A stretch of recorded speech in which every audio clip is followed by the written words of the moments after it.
everyone, welcome. I am Star White, and I am really excited about this platform. It is a platform where teachers as well as parents can basically get together and collaborate, share strategies and tips about how to successfully get through the rest of this academic year with COVID-19 interrupting the world right now. We've had to become very creative.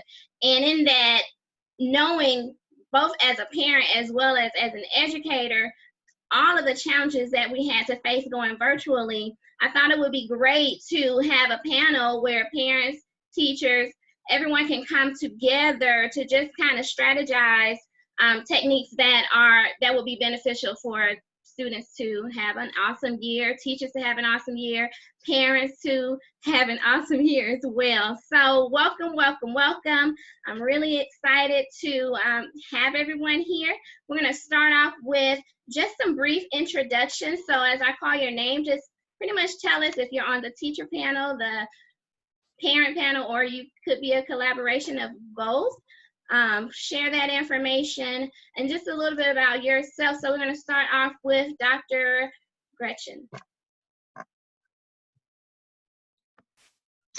Okay, I'm Dr. Gretchen Torbert. I am on the teacher side. I teach middle school, and I also do some consulting as relates to education too, but I'm on the parent side too. So I'm just interested in gleaning from this vast panel and just from learning from you all as well, and being able to offer some information too. So thank you for the opportunity, Ms. Star Wright. Thank you. We're gonna move on to Kanika. Okay. I am a parent. I have 5 children ranging from 6th grade to 2 years old. Yeah. Okay, thank you. Miss Michelle. Good evening, everyone. I am on the teacher side. 7 years in the game, going into year 8, and I am certified middle grades, reading, language arts, social studies, and also reading endorsed P through 12. All right, Miss Simpson. Hi, everyone. I'm Manika Denson. I am on the parent panel. I have 2 young students. I have a 6th grader and a 2nd grader. Excuse the pause. Okay, Stephanie. Hi, everyone. I'm Stephanie Simpson. I am on the teacher side. I have been in education for 19 years. However, I've been in private school for most of that time. So for the past 2 years, I've been in public school education. So I was formerly Ms. Mitchell's assistant principal at Berean. And I've also gotten back into the classroom because I miss the children. So I'm just excited. Thank you again, Star White, for inviting me. This is not my thing. So yeah, thank you, Star.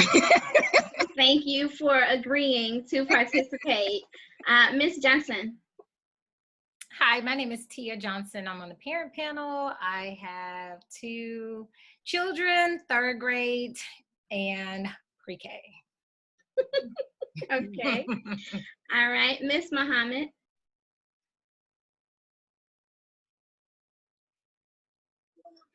Hi, I'm on the parent side, and I have 4 children. My oldest is 26. I have my other one that just graduated college this 2020 year, but my youngest is in middle school. Oh, wow. So she's turning 12 this month, and she'll be transitioning from 6th to 7th grade. I chose to kind of be on the panel because I chose something different this time by homeschooling her since she's been in 3rd grade. Kalia my daughter is also hearing impaired, which is another aspect in her learning that's a little different, which she's including sign language, where she's also has speech included as well. So I have a little different things that's going on with my environment. Well, thank you for joining us. We greatly appreciate it. And I offered to include you because being homeschool, that's something that's slightly what we're kind of experiencing right now. So I felt that you would have a lot of information that you could share with us in this adjusting process. Andrea? Hi, everybody. I am Andrea Mitchell, and I'm finishing my 35th year in education. So yay. Yay! I started off as a teacher, went into administration, and then now I'm back in the classroom. And I can glean on the parent side as well because I have 4 grandchildren from 3 to 16. So it's a good forum to learn on both sides of the ball. Thank you. Miss Kylie? Hello.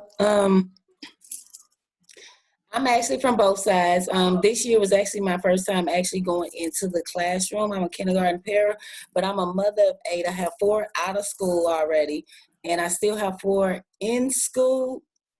And I have high school, middle school, and elementary. And I'm used to being an after-school teacher.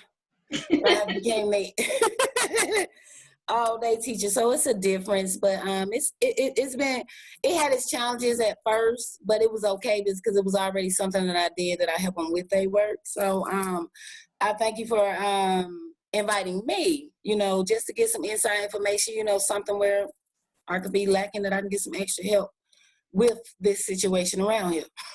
All right. Well, thank you so much for joining us. Hello. And I'm going to ask Miss Kendrelyn to introduce herself. Oh, you're muted. Hold on. Let's see if I can unmute you.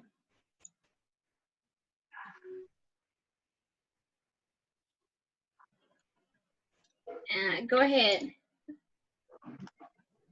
There we go. Better? You hear me now? Yes, Okay, we can great. hear you.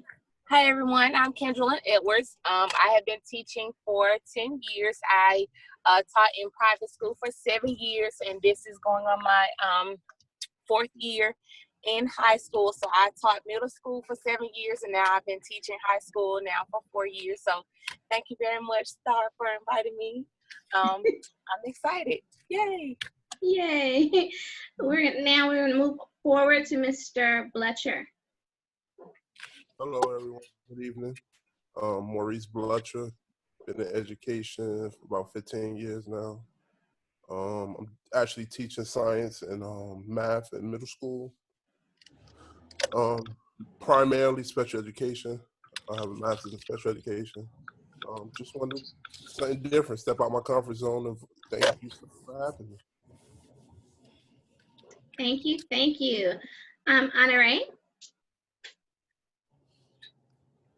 Hi, my name is Honore Turner, and I have been in education for about 16 years, teaching grades, majority of high school and middle school, and then I did come to elementary for a moment. I've been a teacher and an administrator, and I also double as a parent. I have a 12-year-old, 6-foot-tall daughter. And Monica spoke. I think that's everyone. Has everyone had an opportunity to introduce themselves now? Okay, well now let's get into the questions. I am extremely excited about this new forum, you guys, so thank you for being a part of this. But I'm gonna go on and move into our very first question for this evening, and it is, what were your initial reactions when the decision was made to close school doors for the remainder of the academic year? What did you think about that? I'll say maybe an unpopular opinion, or maybe not, but I was excited because I didn't have to drive and I didn't have to, do school things anymore. But I didn't realize, that wasn't unrealistic at the time. I had to live in that moment of excitement before it went away. Okay, anyone else like to share? Okay, Miss Tia. I have to agree. Mine was basically a sigh of relief because it was like, okay, and now what? Not so much as to not have to, well, kind of getting off the wheel too, you know, of your everyday to do. And because when it all first started, it was so much, maybe 2 weeks here, hopeful that maybe 2 weeks there, you know, that kind of thing before they finally just said, because I was trying to balance home and work and the emotions of both children. So I was kind of like, all right, now we can move on with a plan. Okay, Kanika. I was not relieved. I was crying. I threw things. No, I'm just playing. I didn't throw things. Well, it made me kind of realize things were really getting serious, like with this whole COVID-19 thing. It made us kind of, you know, okay, well, if we're not willing to go, if we can't go to school, you definitely can't come with me to the store. You definitely can't do this. You definitely can't do that. It was more that attitude as opposed to school. I was worried about how they would kind of retain information, because, you know, at home you're kind of more relaxed. Yeah, you get, you know, you'll get the information, but, you know, more so at school, and you know, teachers being able to explain things more, you know, that's kind of where my head was at the time. Okay. So we've heard from parents and how they initially felt about this. I want to hear about the teachers, because you had to make a tremendous adjustment. I mean, I had to as well. I currently am teaching at an international college, and to go from teaching in the classroom and having to convert everything online, for me, it was a little strange. However, I do believe that God had prepared me for that moment, because when I found out about the portal and my mind went to, okay, these essays can be turned in online, and how that could allow the student portal to keep track of things that I needed to do. At the beginning of the semester, I started to make assignments due online and things like that. So it was a relief, yet I was a little feeling all kind of ways. So I want to hear from teachers. How did you feel about this? Because it wasn't just an adjustment for parents, but it was for teachers as well. Michelle? I think for me, I had to wrap my brain around the fact that, okay, school really is shutting down. Like, we really are going to be out for 2 weeks. Okay. And so, and like you said, kind of wrapping your brain around it and realizing, okay, now I've got to convert everything over.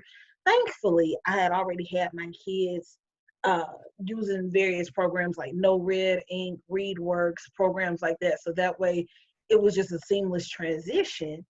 But then when it went from 2 weeks to now the end of the school year, it's like, oh, okay, this is a lot more serious than I thought.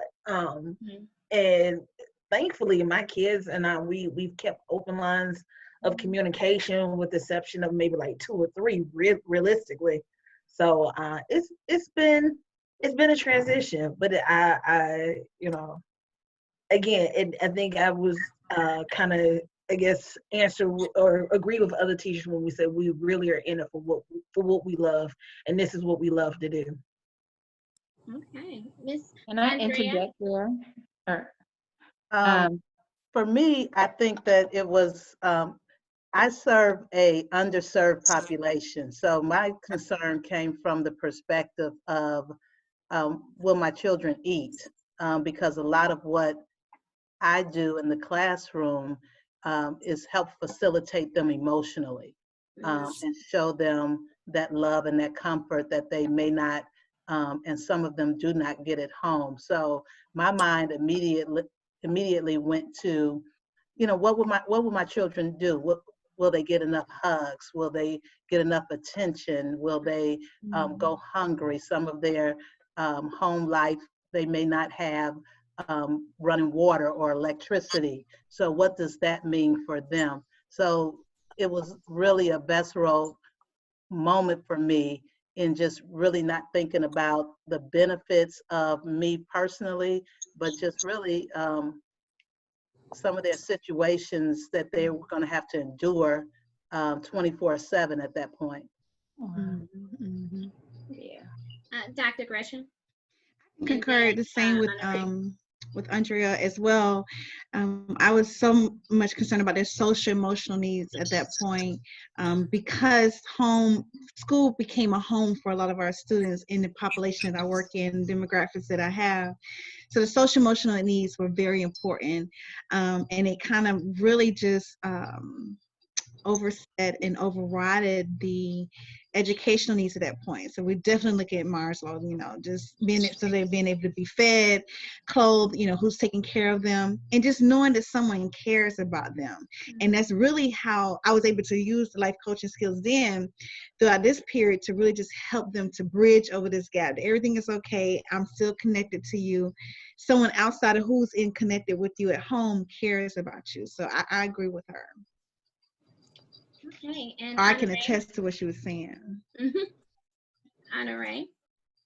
Yeah, I was also very worried about the social and mental aspects of my students, be it that I was working with elementary students this year who are very social, going from having no interaction at all, living it just at home with your parents. I was very concerned about that. Also, I work at a dual language immersion school. So about 85% of my students are not American. And just knowing that this particular virus was coming from abroad, just really worried about their families and their mental states then. And then also just as time continued to, I kind of knew it wasn't going to be a 2-week situation. I had families and friends that were living in Italy and other countries, and I already knew how to hit them. So I was also very worried about how this gap would be created for these diverse and minority groups. Because they're already behind. We already don't get adequate funding for these children. So then to have a possible 6 months to longer of them not receiving the proper education. And then also the poverty issue. Some of the kids don't have access to technology. So trying to figure out results for those situations too. Okay, and we're gonna go to Stephanie and then we'll move to the next question. Well, initially for me, I kind of got excited that I would be at home initially when I first heard it, because I took it seriously, but I didn't take it as seriously as it has become. So I did not think that we would be at home for this length of time. So I was kind of, okay, I can get home and I can take care of some things. However, it did not work. But the challenge that I came up against was the same thing that Ms. Turner, I think it was Ms. Turner that said it. I have a lot of ESOL students in my classroom. So although my school passed out Chromebooks to all of my students so they had access to everything that I had put online, the part of teaching them was a difficult process, because if you cannot speak English, most of them Spanish was their first language, it's difficult to teach math. I teach 4th grade. So it was difficult for me to teach them some concepts where I don't have any manipulatives. I don't have anything to teach them. And it just became frustrating to me as a teacher, because all of us as teachers want to make sure that our children are learning. So it just became a frustration point at that point, because I was unable to teach them how I wanted to. And you also stated that you dealt with some challenges, which is great. It brings me to our next question, was share the challenging moments that you embraced, and how did you deal with these difficulties? So we know that there were challenges in converting to virtual and some without that, but how did we, as parents, as teachers, how were you all able to deal with those moments? I'll say it was very challenging, because I know for my school, majority of the kids did have Chromebooks, but a lot of issues we ran across were not having internet access at home. So it was kind of hard for them to log in. And also another challenge was my school is predominantly Hispanic, so it's kind of hard communicating with the parents that speaks the Spanish. Oh, wow. So it was very challenging. I mean, we overcame some of them, but it was just, you know, it's very difficult, you know, when you have kids at home with Chromebooks, with technology, but they can't log in to do nothing. Wow. Yeah. Would anyone else like to share some challenges that you dealt with and how you dealt with those challenges? So that's interesting, the aspect of, you know, being a teacher and having to grade or work with students, and they're not fully equipped to do the work. I mean, I have one question for that. Like, as far as the rest of the year goes, do you issue a grading curve when it comes to that, or how is that working out, or is it just like those children are just left behind in a sense? And also on top of that, I will say initially when we got the plans for distance learning, and I know here in Florida, like everything is online and it's multiple platforms for different work, and it's every single subject, like all the way down to PE.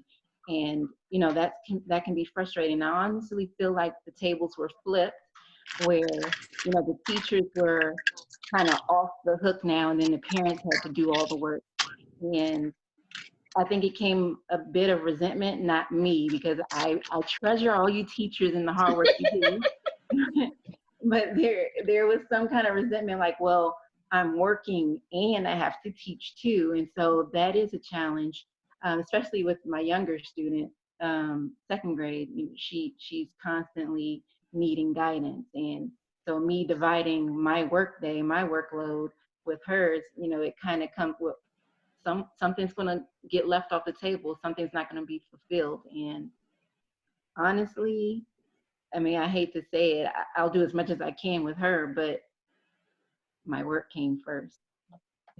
I think that I think school districts, we learned as we went along. I don't think anybody was prepared. We had digital and remote learning, but that was for snow days or inclement weather days. It was not intended for us to be out 8 to 10 weeks.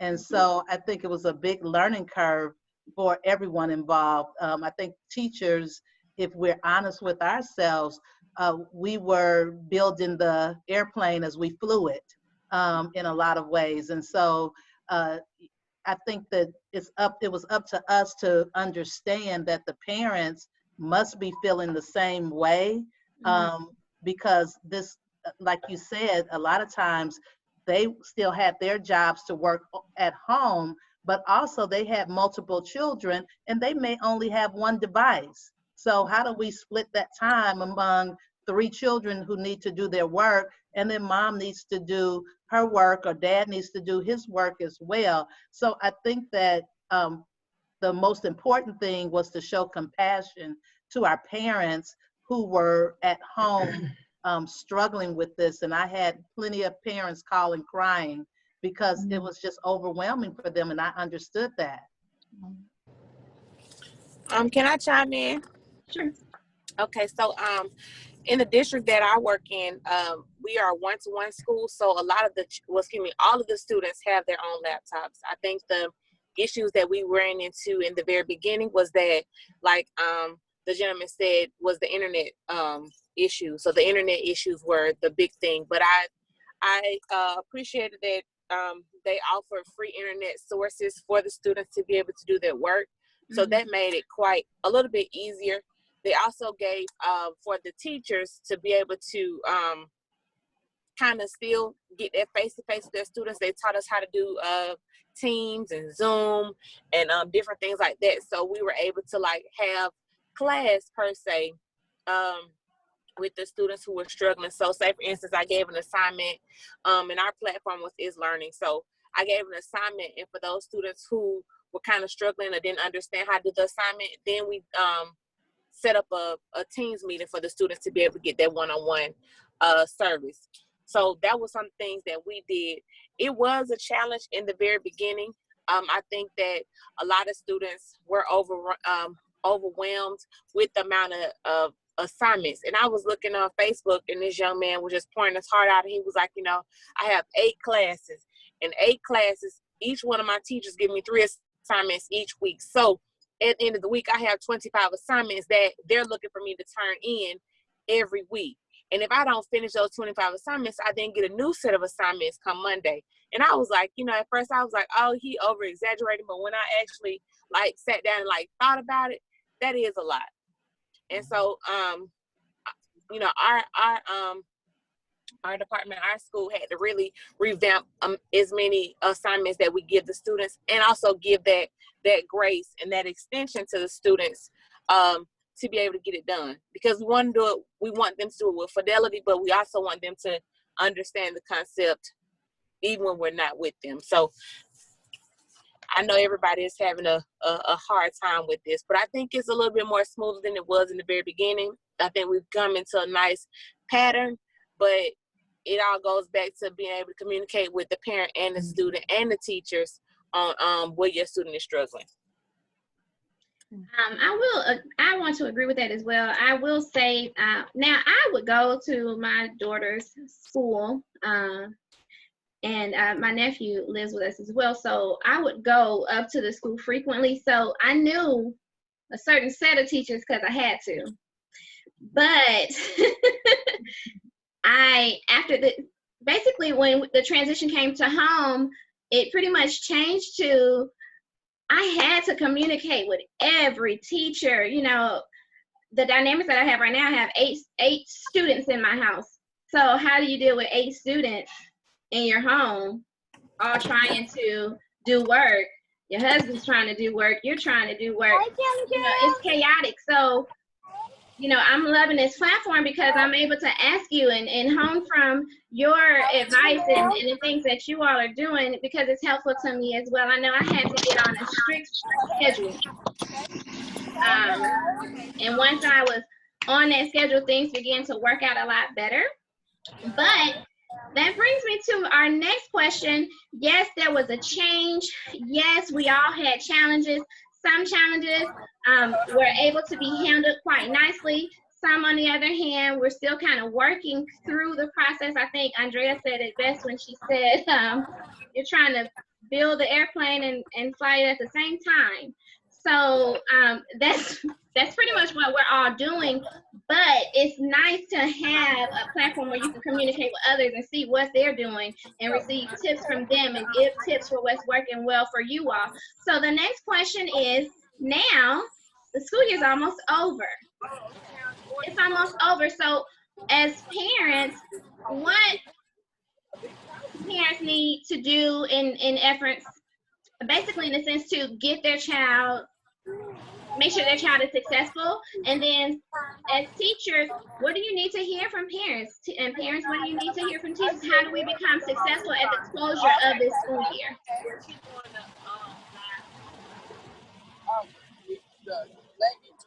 Dr. Gretchen? The thing I would like to say is that learning hasn't stopped, you know, so it would be great just to continue this bridge into the summer break, for parents to look at learning as a broader vast of understanding, whether again it's the social emotional learning, whether it's learning a trade, or learning how to communicate, you know, customer service skills, you know, home ed skills, that they will continue that learning process. And to know that there's no right or wrong, you know, it's not pass or fail, but it's how did I do today?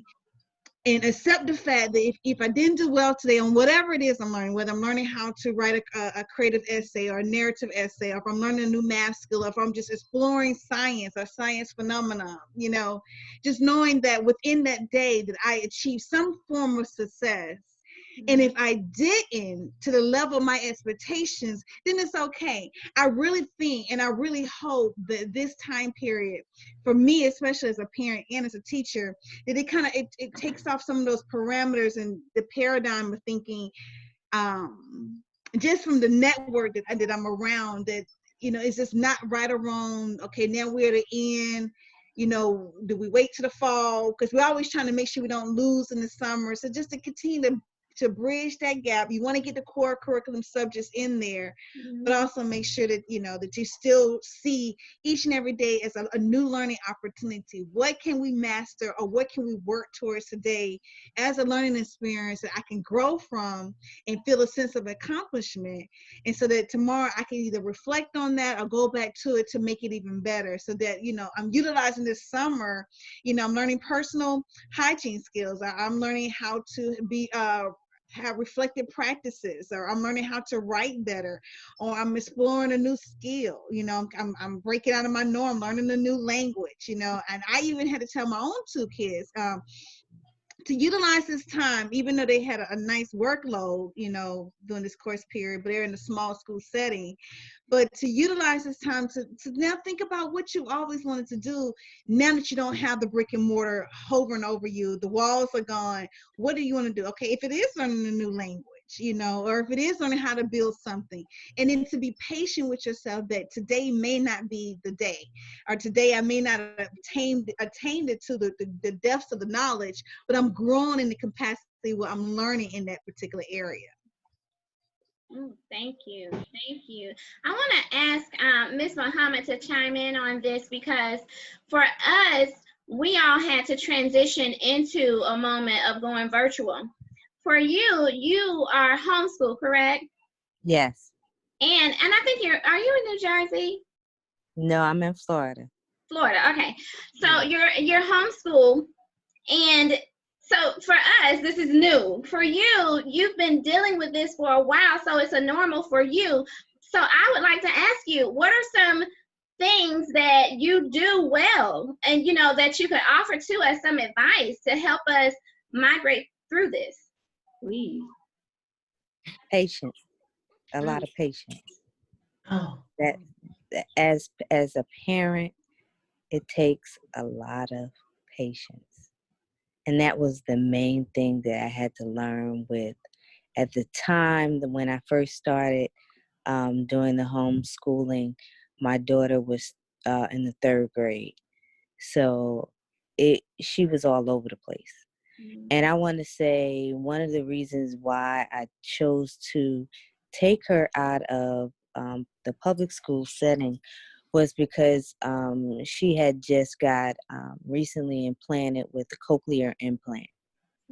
So with a cochlear implant, it's a hearing device that's implanted inside of the brain, inside of the ear canal. And the transition that she had to go through from learning how to talk with speech therapy, and then in turn learning how to read. It took a lot of patience, especially when I had 3 older children, and I didn't have those issues. I had different things, but I didn't have it to this degree. So, and then now I'm very much older in age. So my patience is a little thinner by this time. So that's one of the first things that I tell most parents now when they're going through this. If you have to go in the bathroom and breathe and just breathe, you got to do that sometimes, because you have these periods where you're so frustrated. And I know with me, one of the experiences that I first had was math. I was into the old math, and now we had this new math. Because initially, when I first did this transition, I was in the Atlanta area. I was living in Georgia. So, you know, when my daughter came home with the new math and we're arguing back and forth, and I'm like, wait a minute, what's going on? You know, so I had to sit down and say, wait a minute, you know, let me just be quiet. And I just had to be quiet. I really did.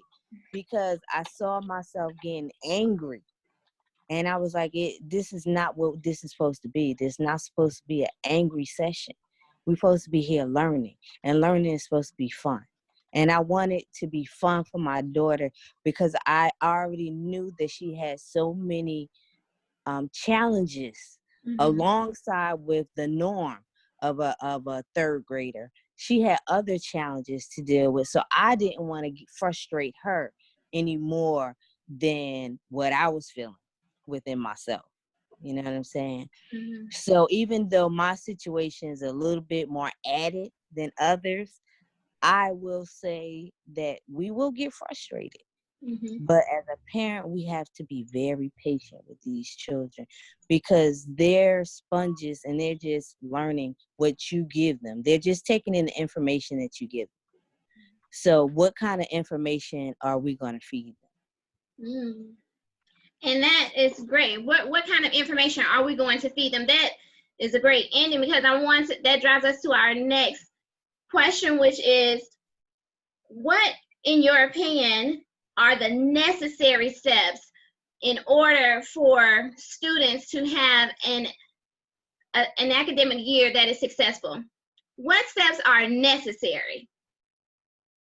So I know we have things that are, things that we do or in the norm, but there are some things that absolutely must take place. And I want to put that out there to everybody. So if you can just think of maybe 1 or 2 steps that are absolutely necessary for a student to have an academic successful year, what are those steps? Can I They have to add be to that organized. too before the teachers chime in, because I'm interested in this, because being 6 weeks in or so, I'm still overwhelmed with the distance learning. And I appreciate all the teachers that are reaching out or putting comments on her board and everything, but I'm wanting to know how's grading going to work. Is there a curve? Because as Dr. Torbert said, there's a release from the brick and mortar from the walls, but I feel like that may also constitute some students feeling lost because they need that structure and focus because of that. And so I have so many questions, like what happens next year? Are we making up work? Is there a curve? Like I think what can people do to go outside? It just depends on what state you're from and what district you're from as to what they decide as it relates to whether they're going to go with the grades from 3rd quarter or whether they're going to include what the digital learning process was. So I would suggest that you check with your school or with your district to find out what they are planning as it relates to that. And as it relates to next year, I don't know, maybe some of the other teachers can chime in, but I don't think anybody really knows what's going to happen next year. Of course, I think there's some things that's been thrown around. It just depends on if we go back to school as opposed to if we continue with digital learning. And I think that most districts are planning for both.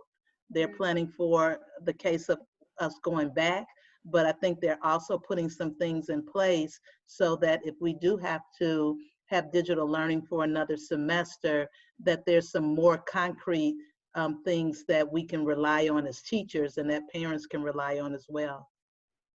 Thanks. So Ms. Mitchell, I have a question, just personally. You're a teacher, right? Yes. Okay. So, and I guess to all the teachers on the panel, what is outside the lines that a parent can ask? Like, what's going too far? Because I know you guys hear it, everything, like what's annoying? Because I know you hear all types of things from parents, like, we can't do this. Can you allow this? Like, what's outside the lines? I mean, I guess besides, hey, just pass my child. Are you speaking of questions regarding grades? Or just the workload in general? Because honestly, I feel like the workload is a lot, even compared to when they were in school. I feel like it should change a bit. I guess in Florida, from what I'm dealing with, it's just a lot of work. Well, we may have to answer your questions off camera because I think you have a list. and so I would be happy to talk with you a little later and try to answer as many questions as possible. But I would say that's Ms. Mitchell actually gave the answer already, because I think that that's something that every district is deciding, whether they're going to have the teachers grade the assignments on a curve or whether they're going to allow this to matter. It depends on the district. You know, we're in Georgia, so I don't know if we can honestly answer the question because we don't know what your district has decided. I don't think that there's a wrong question to ask anybody. So if that's something that you want to know the answer to, I would definitely ask your child's teacher. But Michelle, should it raise her stop hand there, and or then should it Honor go Ray. forward to like? I'm sorry, say it again. Oh, I was saying Michelle raised her hand to speak, and then Honor Ray. So Michelle, if you could go ahead and comment, and then Honor Ray. So with me teaching middle school, I teach 2 subjects. I teach ELA, English Language Arts, and Social Studies. And so when we first got word that we were shutting down, it was get 10 days of work, you know, together, get 2 weeks of worth of work together. Well, as we transitioned, you know, into this, it was, oh my goodness, okay, wait a minute. I'm hearing a lot of parents that it's too much. My kids are up till 2, 3 o'clock in the morning getting work done. They're trying to get your work done, get this teacher work done, so forth, so on. So what I did was I went to my principal and I was just like, look, what we have now is not working. And so basically it was communication, if we really just come down to it. The parents communicated with me, I'm communicating with the parents and students. They're telling me what's working, what's not working for them. I'm going back to my my admin, and they're like, okay, so now this is what do you suggest? And so I said, well, what if we do 1 subject a day? So we have an allocated time for this grade level to do this particular subject, so forth, so on, to kind of streamline it. And then even within my sub team, what I did was literally, I went in, when I say I completely reformatted the way I was giving workout to my kids, it literally came down to, instead of grammar, reading, and social studies, I literally just focus on reading. And so we, that's what we did from the time we came back. Well, actually, before we went out for spring break, all the way up to this point, we literally just been focusing on reading through our novel Catching Fire. And that actually, I found out that took a lot of the load off, because the kids were like, okay, now I can kind of see what I need to do for this class, what I need to do for you, what I need to do for here, so forth, so on. So maybe that'll help. All right. That makes sense. As a parent, my daughter is going to a private Christian school this year. And so they had distance learning from 8 till 3:30 Monday through Friday. And then I was at a charter school where we were only doing half days. So I was missing out on some of the instruction of how to navigate between the platforms, and there was just technology issues of things not being turned in properly on Seesaw and other platforms because of just the high quantity of people using them. But I did find it best to reach out to those teachers. So I would send emails to teachers and let them know, my daughter is struggling in this way, or I think this would help her better, and just being open to communicate those issues. And even sometimes, some teachers, it took a few times of communicating those issues until they were able to see them and vocalize that with their principal or whoever at the school to make changes. So I would suggest as a parent that you continue to express your concerns, because you might not be the only parent that's having them. There might be other parents that are dealing with that too. So you can be an advocate for your child and other children. Okay, so what I'm hearing is, based on your answers, the steps that are necessary are basically practices that we need to do. One is communication. We need to have communication. Whether it's effective or not, you need to have some type of communication. The next one is patience. And then the last thing that I heard was organization. So communication, patience, and organization are necessary steps to, or what you believe are necessary steps to have a successful academic year. Would anyone else like to add to that? Oh, and let me also add. I would. Real quick, Monika, we do have a section for you to ask your questions. And I know when we communicated, you said, I have questions. So I have a section just for that, okay? But right now, this Kendra.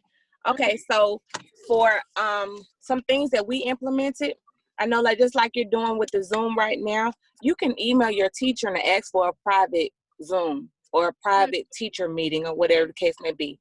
So for us, our hours of teaching were from 9 to 12, but that was extended. We also had an extended hour from 7:30 to 3:30, a school day. But you can email your teacher and ask for a direct meeting. Like, say, for instance, you and I are having a conference. Hey, Miss Edwards, I need some extra assistance with my child. Can I please Zoom you? Can I please have a team meeting? Can I please, a one-on-one, because I need my child to understand this concept. And they can do that. Or if the teacher sees that there are a lot of students or a lot of parents who are having concerns, they can link you into a Zoom meeting and then share their computer, share how to do it right on the board, as though they're in the classroom, but not physically, but they can be in the classroom, virtually. So ask those questions. If they can't do a one-on-one, can you do a tutorial? So those are options that you can use. Like Star said, communication is going to be your best bet. And I know that some parents now realize, hey, going to those parent-teacher conferences are necessary. Going to those open houses are necessary, because in the event, now that we know, I can get as much information as I possibly can, how to get in contact with my teacher. If an emergency happens, how can I be able to communicate with you? We've gone so far as to give Google numbers. So we don't have legitly like our number, but we have given our Google numbers to the parents to say, hey, I just need to hear it. I'm not really understanding it. So can you speak it to me? Ask your teacher if they have a Google number so that you can communicate with them. Not just through email, but through a phone call, a text message. So those are other options that you can use, that we have been using to, try to, bridge the gap. Okay. Thank you. And I'm going to ask Mr. Bletcher if you can add. Hello. Yeah, just to piggyback off of what she said. No, I said I am here. Parental involvement. We have a lot of parents on here saying, they are involved in their child education, but there are a lot of parents who are not involved in their child's education. So I think that would be I think parents notice now that they need to be involved in what's going on with their child education and be able to help in the system in any way. Because we got a lot of kids that come home and be like, I don't have no homework. And the parents just like, okay, when they really do have homework. And so if the parent is not communicating with their teachers, then, you're just going to believe whatever the child says. And we all know.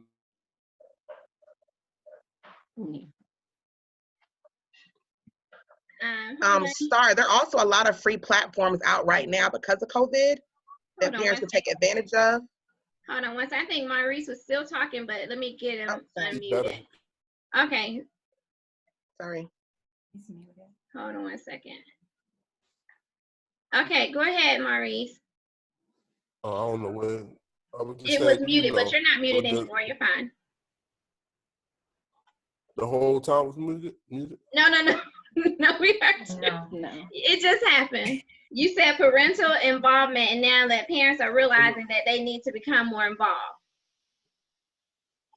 Yeah, they need to be more involved in their child education. You know what I mean? With the help from the parents, you know what I mean? We could kind of push these kids a little further.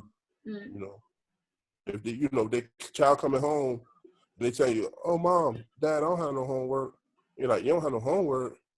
And it's like, okay. But if you communicate with their teachers on a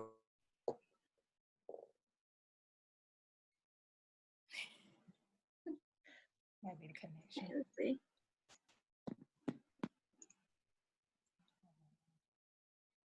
Okay, okay. Maurice, are you? Maurice, I'm going to unmute you. Don't touch anything. I have it. There we go.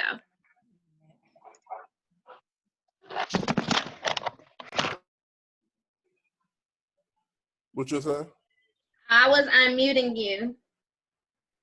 Oh, no, I didn't know if you was asking. I was done. Oh, okay, and I will attest to that. My nephew was really good on saying he didn't have no work. And initially when this whole COVID-19 thing started, I said, okay, I'll trust And then I got an email about some missing assignments. And so, you know, I have learned to not all the time, don't you just take their word for it, you know. So for me, it took one person to say something for me to check everybody. So now if one child says, well, my class don't start to this time, I'm text messaging, sending emails. Is this class at this time? Go into your e-class, and I'm doing a lot more. But I did a lot of that to just let them know, hey, I'm on the same team of making sure that you complete this year successfully. So if you ain't on that team, then me and the other teammates gonna get you on the team. So you know, there's a lot of communication in that, and I hope I didn't get on my teachers, my children's teachers' nerves. But now that, you know, they know, I look at my emails. I'm returning messages. I am on, what is it, Class Dojo. I'm on all of that. I need to know everything that you're saying. I'm even, now listen, I did not, and I'm gonna honestly say, I used to not go to those Title I meetings and things like that. But since we've been in this virtual situation, I have been at every one, because it's made me aware that I need to know what's going on with the school. I need to know what's coming next, what we're doing going forward. All of those things that I used to not necessarily have time for, I've made myself sit down so that I can see what the school is doing. So I want to say that to you as well, Monica. If your school is having any virtual type of anything, go to it. And because there's always an opportunity for you to chat or for you to receive information. And it's very, very helpful. Okay, so now I'm going to move on to our very last question. And it's just, it says, we all know the saying, it takes a village to raise a child. That's what this platform is for. This is a village, and we all are concerned with either our children or our students, and we're coming together to see how we can make sure our children move forward successfully. But what does that look like? How do we make this school year successful? What do we need to do? What is that village looking like academically, since we're no longer able to go into the classroom, go to specific events? What does that village look like, the academic village, for the success of your child? So I'm gonna say, for me, I've had to be on the parent side, even though I don't have children. I've had to be a substitute mom, dad, great auntie, because, you know, my brothers and have to work. And so, you know, because a lot of things are shut down, I've had to now step in as an auntie and, you know, do schooling with my nephews. And so with that being said, I've reached out to friends. I've reached out to friends who know math, who know reading, who know science, who know social studies. And I've had like many tutorials with them. If I can't get to their teachers, then I go to somebody that I know who has a little bit more knowledge than me. So that's how I'm building their village. I've FaceTimed, I've Zoomed, I've team meeting with people who I know it. Like Michelle teaches an array of things. Michelle, look, I need a question. Star, hey, I need a question. So build your village. Like if you have friends and you know that your friends have kids and all of y'all in the same age range, you know, that's the time to kind of build that village, to be able to say, okay, is your child good at this? Okay, well, can my child get some one-on-one tutorial? Or sometimes it takes somebody their own age to break it down for them better than we can. We might be screaming and hollering the same thing over and over again. They don't get it. Johnny over here talked to Kayla over there, and bam, they got the rhythm. So, you know, use your connections. We got friends, we got family. You know, we need to make these connections about how to get it done. That'll be like the best thing that I could say as far as building a village. At the end of the day, it is your teacher's job to teach your student. It doesn't matter if you get on their nerves, because at the end of the day, it's your child's livelihood. So whatever you have to do to make them successful, you do it. Willingly or unwillingly, you do exactly what it needs to take to get them there. So no call, no call means you're not doing your job. If you're not pestering your student's teacher because they don't understand, they have to do their job. At the end of the day, we still getting paid. No disrespect, we still getting paid. So we have to do a service for your children. So by any means necessary. So that's my 2 cents. So your village is whomever you can reach in efforts to make sure that child is successful. Yes. All right. Anyone else? What does that village look like, the academic village? Kanika? Well, we did something similar to what Kendra was saying. I've had my daughter who's in 6th grade, and I've had another friend who's in 6th grade, and they both did not get the math, the algebra. So they're sitting there video calling, trying to explain each other's problems with each other. And that really helped them. And the 2 moms on the call too, like, no, X is not equal to 2.2. X is, whatever. Or, let's Google it. Mommy don't know and your other mama don't know. So, those type of things are our village, and friends and family, things like that. But also, one of your questions was what was necessary to survive is consistency. So one thing that my kids do know is that I will check your work. Do not hit submit until mommy or daddy has seen what you put out there, because I do not want these teachers looking at me like, your daughter is at home and she's writing incomplete sentences and what she said does not make sense. So they know, they know better not to hit submit until somebody has seen it. And, one thing that they have learned through this, and I think, teachers, of course, tell them this, but sometimes it takes that parent like right behind you to say, oh, check your work. Please check your work, because that is not correct. And you just told me the right answer, but you just, all over the place and you didn't put the right answer. Check your work. So that is what I've learned is necessary for at least my children right now, because sometimes they just all over the place and they just, don't check their work. They're not used to being consistent or, doing the same thing every time. So that's something that I thought, was necessary. I am in agreement. So far we said that necessary academic village consists of parent involvement, communication, consistency, check your child's work, organization, and patience. And I think all of those are very key in having a successful year. So I thank you all for that. I thank you for coming together tonight. And I am done with my questions, but the last thing that I wanted to do was open up this panel, because the platform is so unique in having both parents as well as teachers. This panel is for you. So I want to open up this time for if any parent has questions, or if anybody from the academic structure has questions. Let's all communicate. If you have a question, say it, because we know that Monika has questions and she can ask for everybody. I'm not even gonna say nothing. I'm quiet.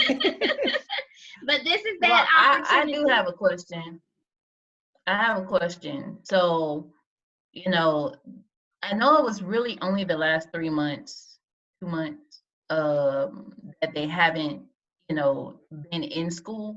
But what do we need to do over the summer to make sure that they're ready for the next school year? Just whether you're at school or whether we have to start this all over again. Like, what should we be doing June 1st, whenever school is out? Like, what do we need to do? Stephanie? Okay. I was waiting for my name to be called. I was waiting. I saw you raise your hand. I was like, oh, okay, Stephanie. Waiting. I'm just waiting. So I was going to say this actually for the last question. I think because it's the end of the school year, like our last day of school is next Friday. So I think that as parents, what you need to do is definitely communicate with your teachers, but I would ask them what standards were not taught, because it's some things, I'm going to assume that it was some things that were missing, you know, that was not covered during this time, or something that might have been taught that your student did not get and fully understand. So I would definitely ask the teachers what standards were not taught, because I know for me, like I have a parent that she has been on me all year, and she is irritating. However, she's going to get her questions answered, and I applaud her. And anytime she asks me questions, I answer her questions, and I have to, of course. But I like the fact that she asks questions because she wants to know what's best for her child. So she always asks me, I don't know if you guys are familiar with IXL, you know, what IXL sections will go with this standard. So she is fully involved with what her student is learning. So I would definitely ask the teachers, you know, what is it that my student did not get this year? What does she need to be ready for the next year? So those types of things you can focus on during the summertime, and whether it's IXL or Reading A to Z or Prodigy or Summer Bridge books or whatever it is, make sure that you're bridging that gap so they're not so far behind when they go to the next grade. Did I answer the question? Listen, I'm over here writing down the questions so that I can ask the teachers. Yeah, me too. Does anyone else have any questions that you'd like to ask the panel? This is the time.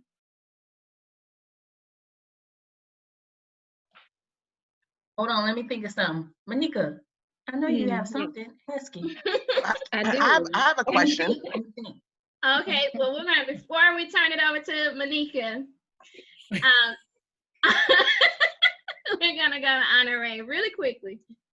So I don't know if anyone on this board has the expertise, but I think that between us, we can think of some solutions. So a lot of us express concerns about the mental stability of our children. And they're seeing us online now, but they won't see us for a couple of months. And just thinking about like just the psychological issue that could have on them, do we know of any type of means or some type of distance social activities or something that we could try to make available for kids to chime in every once in a while just to interact, or some free counseling services possibly for kids that we know would need a little extra help during this time? Dr. Gretchen.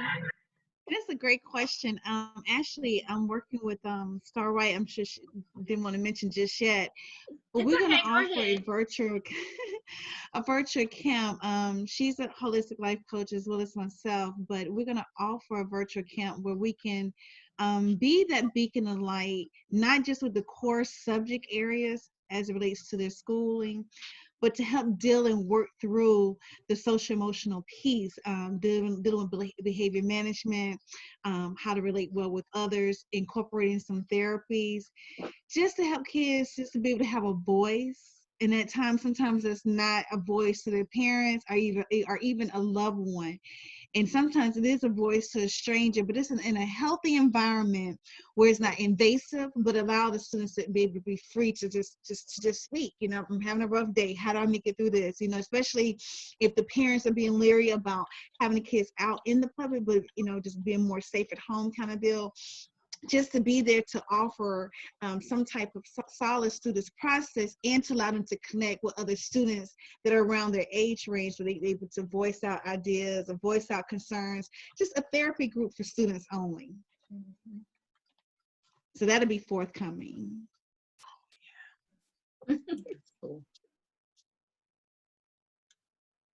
Monica? Actually, I will say thank you to everyone on the panel. I took notes, and like honestly, my anxiety has resided a bit because, you know, I do have guidance now. I have my oldest one, my sixth grader. She does work with her own classmates and things like that, and she's able to just do things on her own. But with reaching out, my mother, she's an ex-teacher, or she's a retired teacher. So I've actually reached out to her because my problem is time. I don't have the time to really devote as much as I want to my second grader and help her. So I've reached out to my mother. But I am going to take these notes: communication, patience. I'm actually emailing her teacher right now for a moment. So yeah, I really appreciate this. I like the panel. I got good notes and good tips from you guys. Okay, so we're going to open up for a last thing. Anyone, if you have any last comments that you'd like to share, and then we'll close out. Ms. Muhammad. Hi, I just wanted to let you guys know about Homeschool Expo. It's usually like a traveling little event. I know I went to the one in Atlanta at the Cobb Galleria one year, and it's very good for parents because parents and teachers, actually, if you're teaching children, period, you know, it's a very good place to go to. It's usually like a whole weekend event. And they usually have it during the summertime before the next school year starts. I would say look it up, Google it. It's called a Homeschool Expo. In the venue at the Cobb Galleria, they usually have different vendors all over the whole Southeast area, the whole region. You have a lot of educators that are there. You have a lot of different educational field trips that you can take your children on as a parent. There are a lot of different resources that you can have for children to learn, whether it's academically, or you want to teach them social skills, or you want to teach them music skills. There's a whole lot of different aspects that are there at the Homeschool Expo. So that's something that you want to look up if you're looking at resources to help your children. That might be one of the things that help. I know it was very useful for me. Okay, I'm going to ask Ms. Johnson to kind of chime in. Do you have any advice for the panel, any questions, anything you'd like to share? My biggest thing as a parent, like my biggest strategy right now has been giving grace to myself, to my family, to the school, because it did happen so abruptly, and this is all new for everybody. So whether it was technical issues or just trying to operate my teacher's classroom inside my classroom, having a 4-year-old here that's like, no, Mom, I'm going to school tomorrow, but you're not. And he don't want to sit down. He don't want to trace his name. He don't want to do sight words. He's just like, we're at home, Ma. I'm not doing it. So Right. I had to use my village and reach out to his director. Can y'all call him? Say something to him. He miss y'all. He's walking around. I'm like, son, what can I do? What do you miss from school? He's, Mom, I just want to play with my friends. So I've spent a lot of time playing Paw Patrol and doing different things, and then trying to, learn as we go, put it in there. But he, he's smart. So he's like, Mom, I'm ready for kindergarten. I don't want to do that. So the flip side is his sister sitting at this table trying to do schoolwork, but she hears having fun over here, so she's like, oh my, this is a lot. Then trying to, feeling like you got it all together, which is Zoom meetings and stuff, and you don't, because there's a glitch somewhere, or a miscommunication on a password or something. You get totally worked up. My teacher said to me one day, she was like, this is unlike you. You look so frustrated, on camera. And I just had to have an honest feedback email with her, letting her know, here it is. I started the week off to make it to Friday for everything to go well. And here I am without what I need. Being honest, I was without what I need because we are using so many things. I don't want to check them all. If you're posting in Class Dojo later and I'm already shut off for the day, then I may not get up tomorrow morning and do that because I'm doing something else. So, I had to let her know, you put it out there. I know a lot of parents was frustrated too. And, the teachers are taking in so much. We're at a smaller school. So I always refer to our school like, here it is. Everybody gets to know each other. You're like this one big happy family. And then that allows you to be open. And so in that openness, sometimes you're overwhelmed because you have parents coming at you from this angle. You have, the students, and everybody want things kind of like how they want them. So I had to sit down a lot of days and consider, she's a teacher. She has her children at home. She has to make sure they're straight. You know, this is new for everybody. Everybody is different in their classroom. You know, it's a challenge for the students because they're on Zoom and they want to play. You know, you have students, they may be doing the whoa in the camera throughout the Zoom thing, and you're like, hey, this is not, okay, I'll be honest, this is not what I paid for, okay, because I was on that a lot at the beginning, like, oh no, this is not, no, and no. You know, so, I mean, you just have to be realistic. You know, we're all adjusting. So I use my village a lot, even if it was just to say, hey, can I set up a virtual play date? Can we do a virtual lesson together, you know, to where they may understand it a little bit better, or just to have somebody speaking encouraging words to you. And, you know, the famous, it is what it is, because I had to say, it's not just you and Shelby. It's not just your school. It's everybody. You know what I'm saying? So stop tripping, Mom. She's going to be fine. Everybody's okay. And I've always just strived to have open communication with her teachers. So I feel very comfortable going to my teacher. And, you know, she's open and she tells me what she needs me to know. She's like, hey, reach out, just let me know whatever it is, your concerns, what you're struggling with. And it's been that way. So I just say right now, just that grace to push through, because we're almost done. Mm-hmm. And like you said, with reaching out and saying what standards we didn't cover, because my mother-in-law, she's a teacher, and she just told me, you know, we have to go into a meeting and submit every standard we didn't teach, you know, to the next grade level. And so when she said it to me, I was like, so I wanted to know to my teacher, what didn't we cover?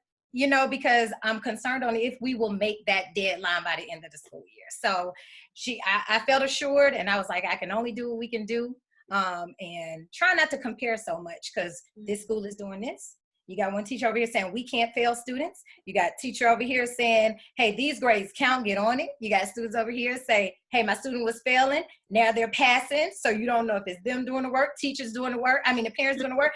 And me sitting here like, this is unfair. I'm getting up every day like, you know, boop, boop, boop, boop. So, you know, it was heavy, the anxiety, the pressure of it all, until I just said, you know what, everybody, hey, including me, I get the grace. Like you said, if you have to, I think one of the moms said, go in the bathroom, or, you know, take your break in the closet. Yes, I have, you know, personal spot where I have to go and then come back, because, you know, it just it's out of our control. There's nothing we can really do but try to be proactive and, you know, try to move along and keep up as much as we can with the student, with the school. So biggest thing is just grace, kudos to everybody. I appreciate being on the panel, you know, hearing everybody's perspective, teachers, staff, administrators, everybody. You know, it's great. Thank you. That was a lot. I'm sorry. It's okay. Is there anyone else who would like to share anything prior to our closing? Kendra?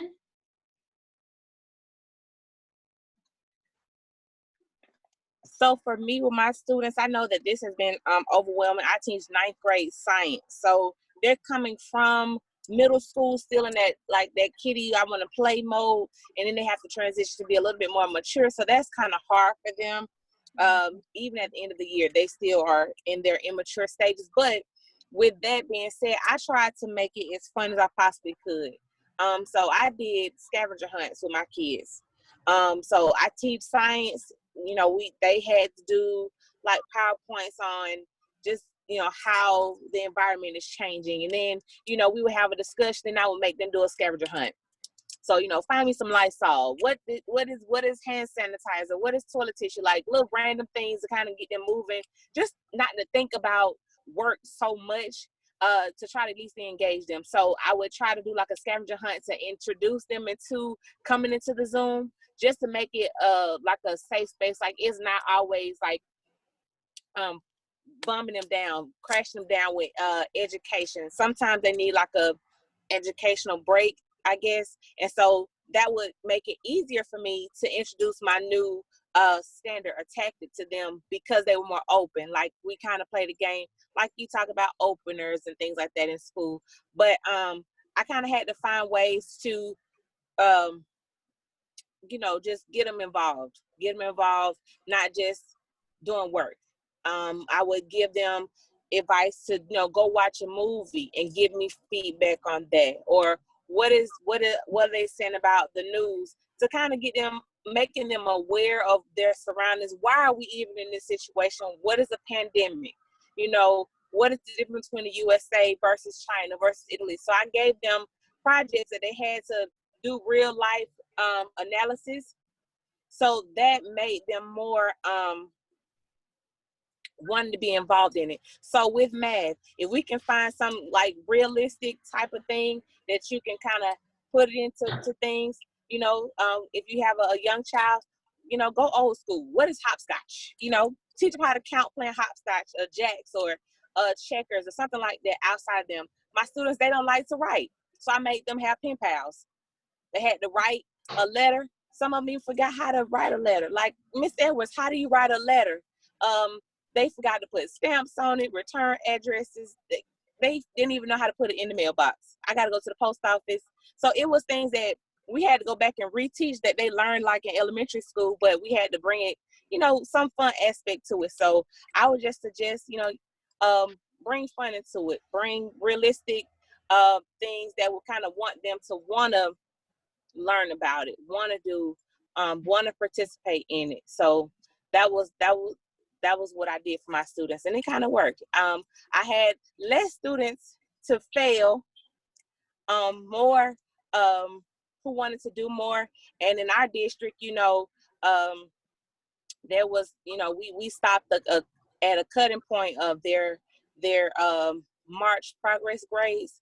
So the only thing they could do is increase. So that was our goal for there's no penalty, but to increase, you know, to do it is to increase your grade. So try to get the highest grade that you possibly can before the semester is over with. So that's what our encouragement to the students was. Thank you. And Honore had some references earlier. You mentioned some references that we could go to or some tools that will help us.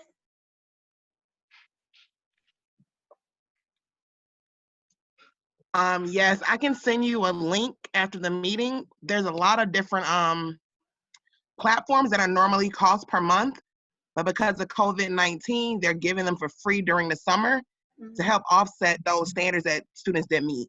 So I'll email them to Ms. White, and then she can send them out to you guys. But, you know, Khan Academy, Epic Books is one, and it has free books on there. And it's good for younger kids who can read to them. It has comprehension questions. So I'll get that to Ms. White as soon as possible. Okay, well, thank you everyone for joining us tonight. I just want to thank you for your time because we went over a little, actually a lot, but I just thank you all for participating.